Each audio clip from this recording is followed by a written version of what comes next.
પતિને જોઈએ Nora Fatehi જેવું ફિગર। જીમથી લઈ ઘર સુધી પત્નીને કરી ટોર્ચર।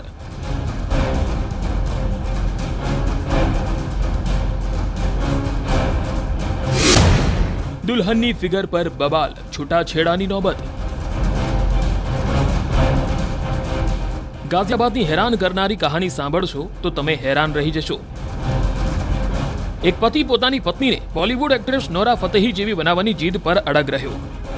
3 કલાક જીમમાં પત્નીને પરસેવો પાડવા માટે મજબૂર કરતો હતો।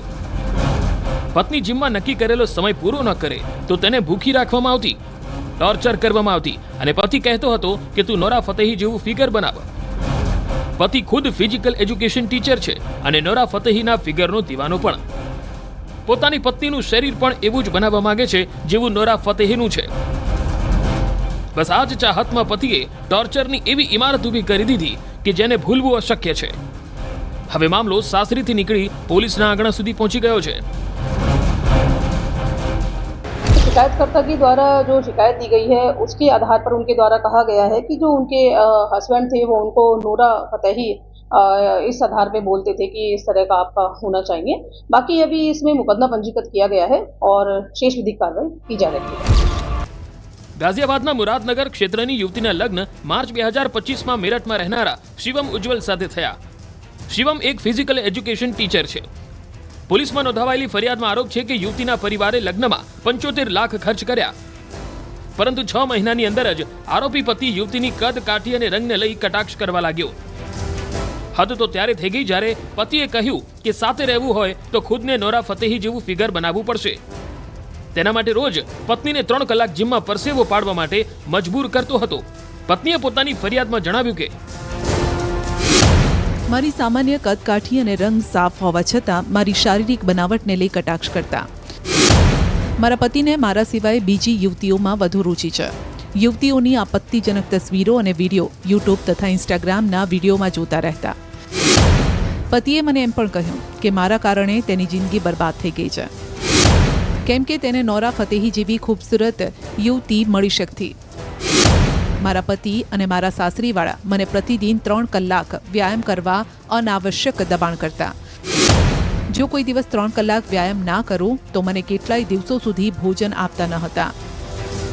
પત્નીએ ફરિયાદમાં એ પણ જણાવ્યું કે પતિની સનકના કારણે ના ફક્ત માનસિક પ્રતાડના સહન કરવી પડી, પરંતુ કેટલી વાર તેને ભૂખી રાખવામાં આવી। આમ પતિથી પરેશાન પત્નીએ મહિલા પોલીસ સ્ટેશનનો દરવાજો ખખડાવ્યો। पीड़िता को समय समय पर विभिन्न प्रकार से परेशान किया जाता था और उसमें एक वजह पीड़िता के द्वारा ये भी बताई गई थी कि उनको पति का कुछ ऐसा था कि पति जो है वो फिजिकल ट्रेनर हैं, टीचर हैं, तो उनका ये एक रहता था कि मुझे इस प्रकार की आपसे उम्मीदें हैं, तो उसके तहत उनसे कुछ वर्कआउट वगैरह कराए जाने की उनके द्वारा शिकायत की गई और उसी पर ही उनके द्वारा ये भी बताया गया कि मेरे परिजनों के द्वारा, ससुराली जनों द्वारा मुझे जो है भोजन समय से नहीं दिया जाता है। इस पूरी शिकायत के आधार पर महिला थाना में FIR पंजीकृत की गई है। મહિલા પોલીસ સ્ટેશનમાં બંનેની કાઉન્સેલિંગ પણ કરાઈ, પરંતુ કોઈ જ સહમતિ ન બની, જે બાદ પોલીસે આ મામલે શિવમ અને તેના પિતા, સાસુ તથા નણંદની વિરુદ્ધ ગુનો દાખલ કર્યો। હાલ તો આ ઘટના બતાવે છે કે બોલિવૂડ એક્ટ્રેસના ગ્લેમરમાં સનકી પતિ બેરહેમ બની ગયો। પત્નીને નોરા ફતેહી બનાવવા મથ્યો રહ્યો, પરંતુ પાણી માથેથી ઉપર જતા પોલીસની એન્ટ્રી થઈ। હવે જોવાનું એ છે કે સંબંધોની ફિલ્મી કહાનીનો આ ક્લાઇમેક્સ કયો વળાંક લે છે। कहीं ना कहीं बॉलीवुड की दीवानगी रिश्तों को किस तरह प्रभावित करती है, ये पूरा मामला इस घटना को बताता है। फिलहाल पुलिस ने इस मामले में मुकदमा दर्ज कर लिया है, वहीं मामले की जांच की जा रही है। गाजियाबाद से रोहित सिंह, न्यूज 18 उत्तर प्रदेश। ફરી એકવાર સુરતની સુરત ખરડાઈ, લોહીથી લાલ થઈ મહિદરપુરાની જમીન અને ઘાતકી હત્યા કરવામાં આવી એક યુવકની। તો જોઈએ 15મી ઓગસ્ટની મધરાતે કોણે ખૂંખાર ખેલ ખેલીને પોતાની બદલાની તરસ મિટાવી।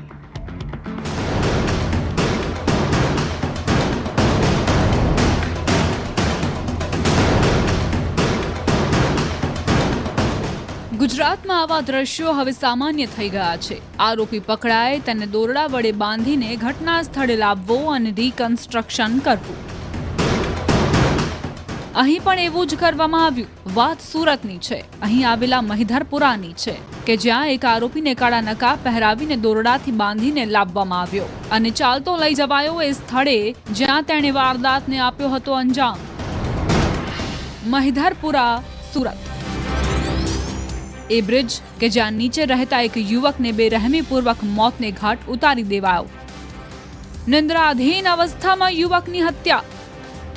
ગળાના ભાગે તીક્ષ્ણ હથિયારના 2 ઘા ઝીંકાયા અને ઉતારી દેવાયો મોતને ઘાટ. જો કે આરોપીને ઘટના સ્થળે લાવીને રિકન્સ્ટ્રક્શન કરાયું અને આરોપીએ કેવી રીતે યુવકને મોતને ઘાટ ઉતાર્યો તે પણ બતાવતો જોવા મળ્યો.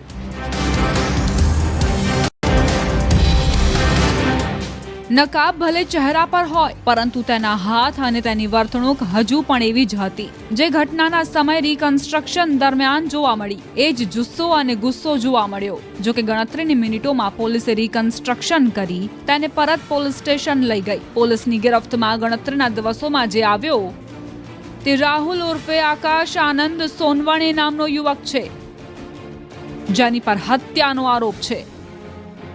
કરે કોઈ ભરે કોઈ. 1 વર્ષ પહેલાની અદાવતને આપ્યો અંજામ. પોલીસના દાવા મુજબ જ્યારે આરોપી હાથ લાગ્યો ત્યારે માલુમ પડ્યું કે તેણે 1 વર્ષ પહેલાની અંગત અદાવતને અંજામ આપ્યો હતો. કે જે મરણ જનાર છે રાજ પ્રદીપ જયસ્વાલ, એના ભાઈ દ્વારા જે આરોપીની ઉપર અગાઉ 1 વર્ષ પહેલા એસોલ્ટ કરવામાં આવેલો હતો, જે અનુસંધાને લીંબાયત પોલીસની અંદર એટેમ્પ ટુ મર્ડરનો ગુનો નોંધાયેલો હતો. એનો જે વૈમનસ્ય રાખીને આરોપી દ્વારા મરણ જનાર જે છે રાજ પ્રદીપ જયસ્વાલ ઉપર ચાકુથી હુમલો કરી ગળાના ભાગે 2 તીક્ષ્ણ ઘા મારીને આરોપીનું મૃત્યુ નિપજાવેલ હતું.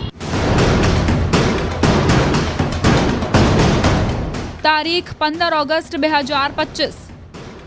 સ્થળ મહિધરપુરા, સુરત.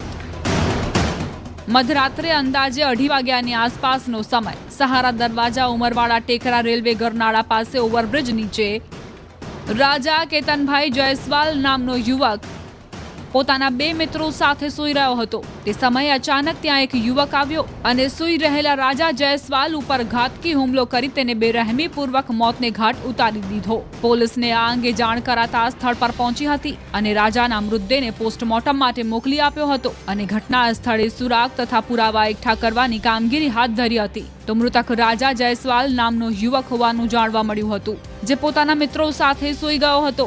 અહીં સવાલ ઊભો થતો હતો કે રાજાનું દુશ્મન કોણ હતું અને તેને કોણે બેરહેમીપૂર્વક મોતને ઘાટ ઉતારી દીધો. પોલીસે આસપાસના સીસીટીવી ફૂટેજ ફંફોસ્યા તો રાજાની કોઈની સાથે દુશ્મની હતી કે કોઈ ઝઘડો થયો હતો કે કેમ તે અંગે જાણકારી મેળવી તો પોલીસને એક કડી મળી.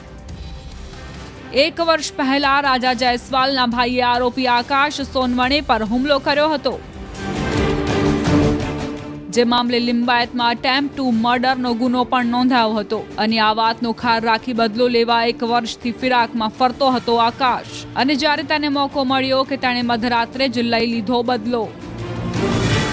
આજે મરણ જનાર છે એના ભાઈ દ્વારા એ આરોપી ઉપર 1 વર્ષ પહેલા એસોલ્ટ કરવામાં આવેલો હતો અને આ લોકો જ્યારે પણ આ મહિધરપુરા વિસ્તારની આજુબાજુ સામે જ્યારે પણ ભેગા થતા હતા ત્યારે એકબીજા સાથે ઝઘડો કરતા હતા અને આજે 1 વર્ષ પહેલાં જ્યારે મારેલો હતો એનું વૈમનસ્ય રાખીને આરોપીએ એસોલ્ટ કરીને આને મર્ડર કરેલું છે. પોલીસના દાવા મુજબ આરોપી આકાશ સોનવણે એક રીઢો ગુનેગાર છે અને તેની વિરુદ્ધ અગાઉ 4 થી 5 ગુના નોંધાઈ ચૂક્યા છે. મૃતકના ભાઈ દેવા અને આકાશ વચ્ચે 1 વર્ષ અગાઉ સામાન્ય માથાકૂટ થઈ હતી જેમાં દેવાએ ચપ્પુ વડે આકાશ પર જીવલેણ હુમલો કર્યો હતો અને આ મામલો છેક પોલીસ સ્ટેશન સુધી પહોંચ્યો હતો જેમાં તેની ધરપકડ પણ કરાઈ હતી. જે ઝઘડાનો બદલો લેવા માટે આકાશે રાજા જયસ્વાલને મોતને ઘાટ ઉતારી દીધો હતો. આરોપી છે એની વિરુદ્ધમાં અગાઉ લીંબાયત પોલીસ સ્ટેશનમાં એટેમ્પ ટુ મર્ડરનો ગુનો નોંધાવેલો છે.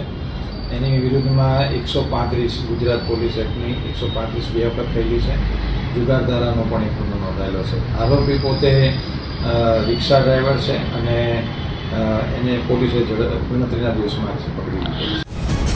મૃતક રાજા સરદાર માર્કેટમાં મજૂરી કરીને પોતાના પરિવારને આર્થિક મદદ કરતો હતો અને આ ઘટનાના કારણે તેના પરિવારમાં શોકનું મોજું ફરી વળ્યું છે. ત્યારે માત્ર એક સામાન્ય બોલાચાલી અને તેમાં થયેલો હુમલો કે જેનો બદલો લેવા માટે આકાશ 1 વર્ષ સુધી ક્રોધની આગમાં ધૂંધવાતો રહ્યો અને અંતે 15મી ઓગસ્ટની મધરાત્રે રાજાને મોતને ઘાટ ઉતારવાના આરોપસર જેલના સળિયા પાછળ ધકેલાઈ ગયો છે. સુરતથી કીર્તેશ પટેલ, ન્યૂઝ 18 ગુજરાતી.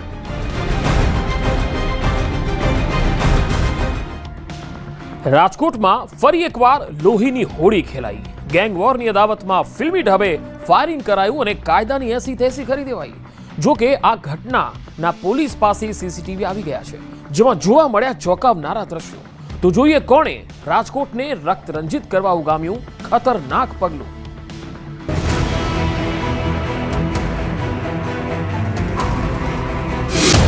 વર્ચસ્વ જમાવવાની હોડ, બે ગેંગ વચ્ચે વોર.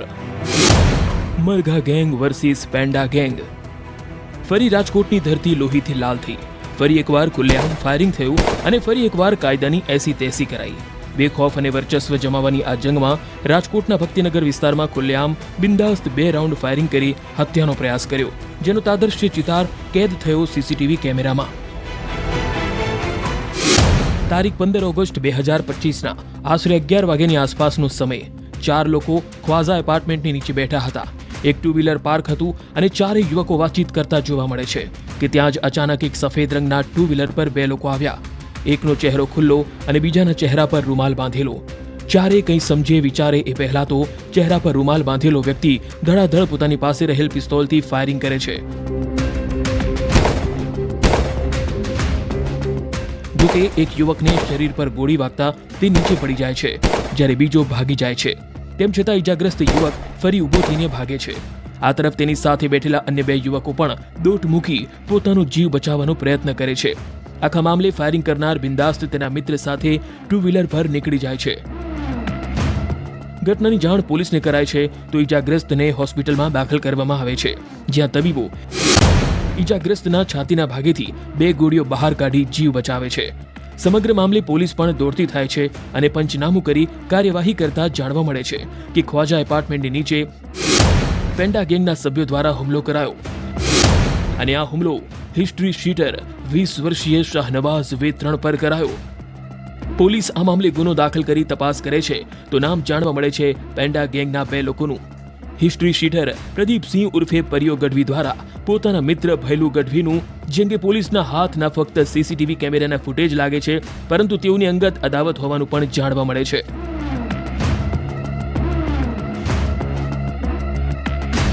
પોલીસના દાવા મુજબ બંને ગેંગના આરોપીઓ વચ્ચે અંગત અદાવત ચાલી આવી હતી, જે વાતને લઈને પ્રદીપ ગઢવીએ તેના મિત્ર ભૈલુ ગઢવી સાથે મળી ફરિયાદી એવો શાહનવાઝ જ્યાં બેઠો હતો ત્યાં જઈને તેની પર ફાયરિંગ કર્યું હતું.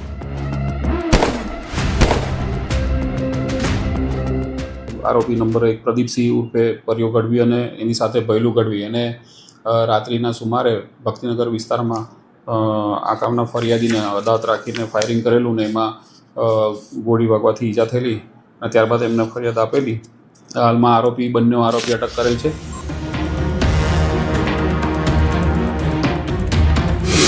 પ્રદીપસિંહ ઉર્ફે પરિયો ગઢવી, ભૈલુ ગઢવી એ 2 વ્યક્તિઓ કે જેઓ ગણતરીના દિવસોમાં જ પોલીસના હાથ લાગી ગયા અને રાજકોટને રક્તરંજિત કરવાની તથા કાયદો વ્યવસ્થા ખોરવવાની નેમ સાથે તેઓએ જે હરકત કરી તેને લઈને દબોચી લેવામાં આવ્યા. પોલીસના દાવા મુજબ અગાઉ રાજકોટ શહેરના તાલુકા પોલીસ સ્ટેશન વિસ્તારમાં પ્રદીપસિંહ ઉર્ફે પરિયો ગઢવી ઉપર સમીર ઉર્ફે મરઘો દ્વારા ફાયરિંગ કરવામાં આવ્યું. તે સમયે શાહનવાઝ સાથે હતો તેમજ સમીર ઉર્ફે મરઘાની ગાડી ચલાવતો હતો, જે બાબતનો ખાર રાખીને તેનો બદલો લેવા માટે કેટલાય સમયથી પ્રદીપ ફિરાકમાં હતો. જે વાતની જાણ આરોપી પ્રદીપ અને ભૈલુને થતાં જ તેઓએ ખ્વાજા એપાર્ટમેન્ટની નીચે બેઠેલા શાહનવાઝ પર 2 રાઉન્ડ ફાયરિંગ કર્યું, પરંતુ સદનસીબે શાહનવાઝને સારવાર મળતા તેનો જીવ બચી ગયો હતો.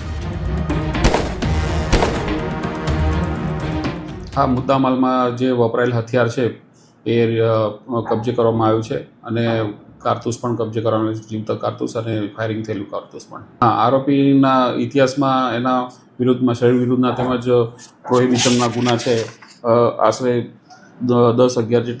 8 જેટલા ગુના છે અને બીજા આરોપીના 8 છે ને આ ગુનાના હાલના આરોપી જે મુખ્ય આરોપી એના 10 ગુના છે એના વિરુદ્ધ અલગ અલગ પોલીસ. પોલીસે આરોપીઓ પાસેથી એક પિસ્તોલ જપ્ત કરી છે, સાથે જ ફાયરિંગ કરેલ કારતૂસ અને જીવતા કારતૂસ પણ. વધુ તપાસમાં પોલીસને આરોપીઓના ગુનાહિત ઇતિહાસ પણ જાણવા મળ્યા છે. તદુપરાંત ફરિયાદી શાહનવાઝ વિરુદ્ધ રાજકોટ તેમજ સુરેન્દ્રનગર ખાતે કુલ 3 જેટલા ગુના દાખલ થઈ ચૂક્યા છે, જેમાં રાયોટિંગ, જાનથી મારી નાખવાની ધમકી, arms act, attempt two murder સહિતની કલમ અંતર્ગત ગુના નોંધાઈ ચૂક્યા છે. ત્યારે પોલીસ હવે તપાસમાં લાગી છે કે આરોપી પ્રદીપ કોની પાસેથી હથિયાર લાવ્યો હતો અને કેટલા રૂપિયામાં.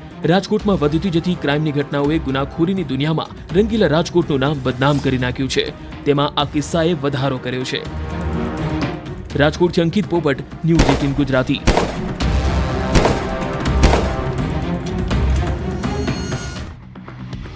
સત્યનો પડદો ઉચકાશે જ્યારે ગુનેગારો બેનકાબ થશે. એક નાના વિરામ બાદ ફરી મળીશું. જોતા રહો ક્રાઇમ શો અપરાધ.